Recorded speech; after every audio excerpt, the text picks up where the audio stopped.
Hello guys, welcome to my YouTube channel CR tech. Previous video में मैंने आपको capital investment की entry बताई थी। कैपिटल इन्वेस्ट करने के बाद आती है परचेज की एंट्री। अब परचेज की एंट्री करने के लिए हम परचेज वाउचर में जाएंगे, जिसकी शॉर्टकट की होती है F9।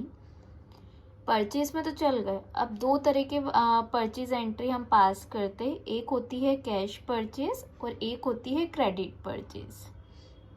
प्रैक्टिकल करने से पहले मैं आपको थोड़ा सा यहाँ बताती हूँ। देखो, कैश परचेज और क्रेडिट परचेज कैसे पता चलता है। अगर क्वेश्चन आया है आपका goods purchase in cash worth ₹2000, अगर क्वेश्चन में कैश लिखा हुआ है, इट मीन्स हमने माल कैसे खरीदा है, नगद खरीदा है, कैश में खरीदा है।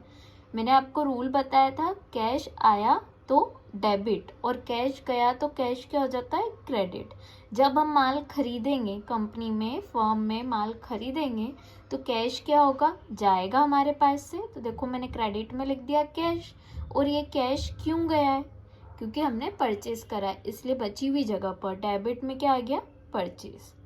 और इसी तरह से अगर अपन देखें उधार की एंट्री, तो उधार माल, जब आप किसी से उधार माल खरीदते हो या आपकी फर्म में उधार माल देते हो, तो कैसे पता चलता है उधार है, हमको उसका नाम लिख के रखना पड़ता है। तो वैसे ही अगर उधार की एंट्री होगी तो वहाँ पे पार्टी का नाम आएगा ही आएगा, तो आप पहचान सकते हैं कि वो कैसी है, उधार की एंट्री है।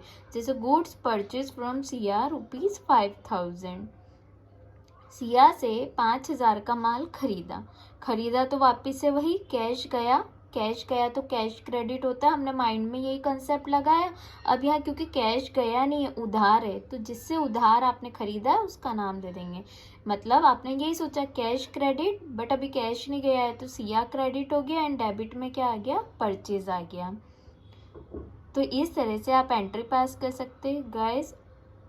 टैली की सारी स्टेप बाय स्टेप वीडियो देखने के लिए मेरे चैनल को सब्सक्राइब करिए और शेयर करिए।